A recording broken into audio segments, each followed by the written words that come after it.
Hi guys, welcome to the third video in my Living with Parkinson's Disease series. It wasn't until I started editing and reviewing these videos that I got a true glimpse of what my face actually looks like to the outside world. A lot of what you will see here may look like frowning or intense sadness, but it's actually due to a condition called hypomemia. Hypomemia is very common in Parkinson's disease and it causes an impairment in facial expressions. So while some of what I talk about is quite serious, I'm not actually as depressed as I look.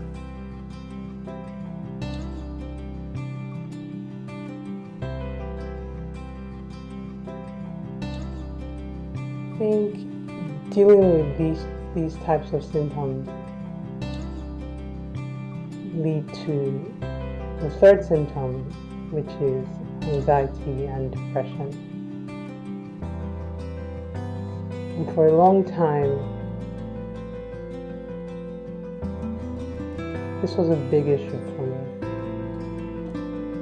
And I didn't know how to explain it to people because I would have these random, crazy thoughts in my head that nobody else would think about.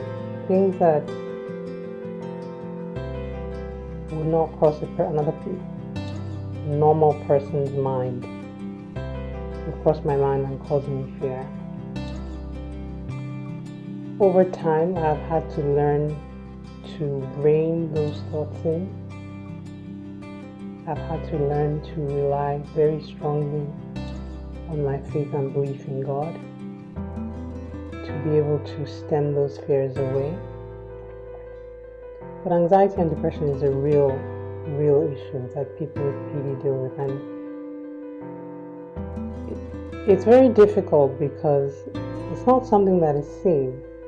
So you walk around like a normal person and everything is fine, but people don't know the things that are going on at the back of your head and the battles that you're fighting internally and the struggles that you're having inside your mind. It's very tough. And unless a person has gone through it, it's hard for them to understand. So sometimes Parkinson's feels very lonely. It's hard to do many things that people take for granted. Things that you do every day. And these things, over time, they may seem so little on their own. But when you put them all together, they're frustrating. These are the things that people with PD go through that nobody else sees, nobody else knows about. They're not tangible symptoms they're not big symptoms like the tremors or the rigidity. It's the tiny thing.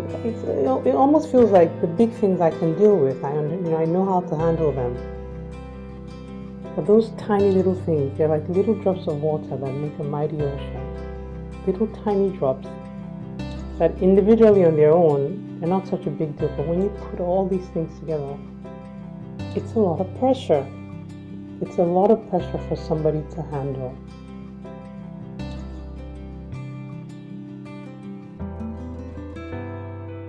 Of all the symptoms that I face, perhaps the most challenging for me is actually not a symptom at all.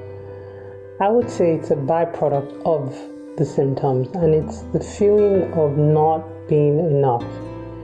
Every day when I try to do something or when I realize that I've lost a skill, I hear this voice that tells me you're not enough. You're not enough physically to do the things you need to do as a mom, as a wife, as a friend, as a daughter. It troubles me so much because I honestly believe that each human being has to do their fair share in whatever sphere of life they're in.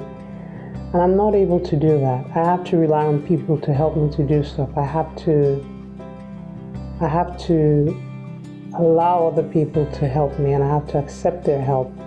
But I'm grateful for my husband, who picks up a lot of my slack, a whole lot. I honestly,